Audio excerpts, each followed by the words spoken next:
मित्रांनो, मान्सूनच्या पावसावर यंदा एल निनोचं संकट असल्यानं चिंता आहे. यंदा मान्सूनमध्ये पाऊस पडणारच नाही असं होणार नाही, पण पावसाचं प्रमाण निश्चितच कमी राहणार आहे. अशा काळात राज्यातल्या पाणीसाठ्यांना काहीसा आधार आणि तापलेल्या जमिनीची तहान भागवण्यासाठी संपूर्ण मे महिना आणि जून महिन्यातल्या सुरुवातीच्या पावसाचं महत्त्व यंदा आणखी वाढले. दरवर्षी पावसाळा येईपर्यंत राज्यातली बहुतांश धरणं कोरडी होत असतात. यंदाही तशीच स्थिती आहे.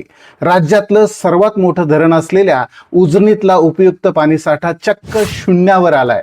अशा स्थितीत राज्यातल्या इतर धरणांमध्ये किती पाणी शिल्लक राहिलंय, मे महिन्यात कोणत्या जिल्ह्यात कधी आणि किती प्रमाणात पाऊस होईल, जूनमध्ये पावसाचं प्रमाण कसं असेल, याचंच उत्तर आपण या व्हिडिओत देणार आहोत.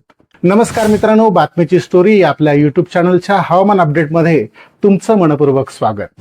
मित्रांनो, प्रशांत महासागरातल्या एल निनोमुळे यंदा मान्सूनचा पाऊस कमी होईल हे आता जवळपास स्पष्ट झालंय.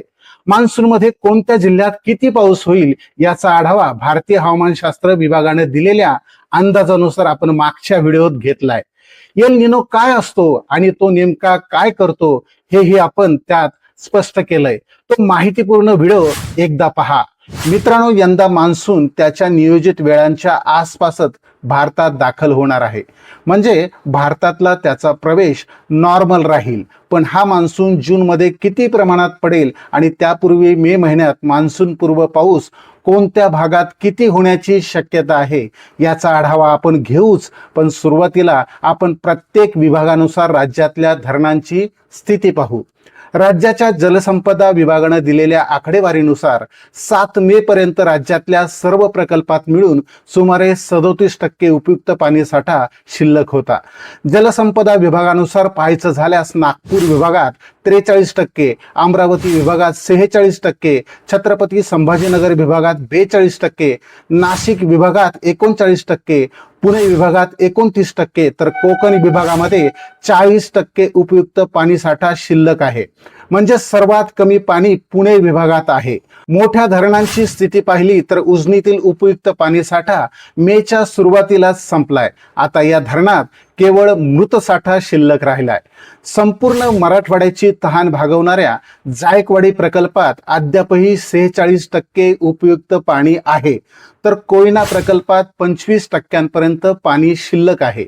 एक समाधानाची बाब म्हणजे 2025च्या तुलनेत यंदा राज्यातला एकूण पाणीसाठा सुमारे 5% जास्त आहे.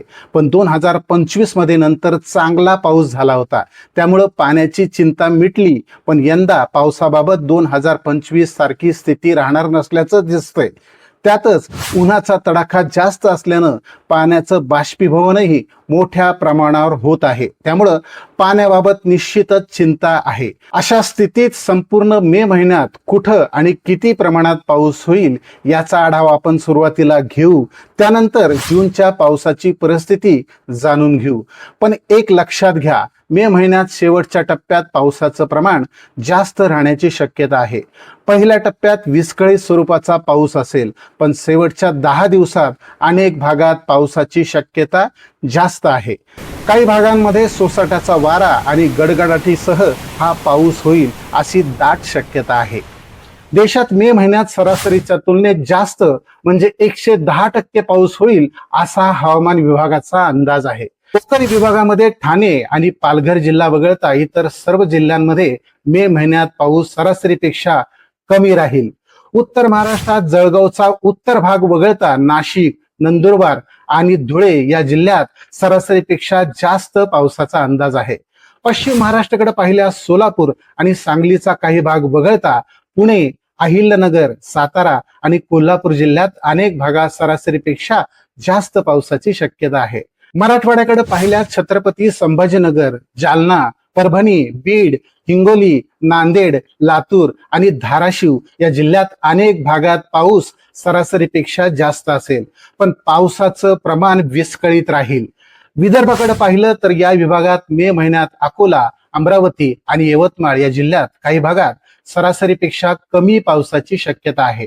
पण बुलढाणा, वाशिम, नागपूर, वर्धा, भंडारा, गोंदिया, गडचिरोली आणि चंद्रपूर या जिल्ह्यात अनेक भागात पाऊस सरासरीपेक्षा जास्त राहू शकतो. मित्रांनो, आता जून मधल्या पावसाचा अंदाज पहा. यंदा जूनमध्ये पावसाबाबत चिंता व्यक्त केली जात असली तरी जूनचा पाऊस सरासरीच्या आसपास राहण्याची शक्यता आहे, पण त्याचं प्रमाण विस्कळीत राहू शकतं. मान्सूनचा भारतात प्रवेश झाल्यानंतरच्या काळात सुरुवातीला चांगल्या पावसाची शक्यता आहे, मात्र जून संपल्यानंतर जुलैपासून पावसाचं प्रमाण सरासरीच्या तुलनेत काहीसं कमी होत जाणार आहे.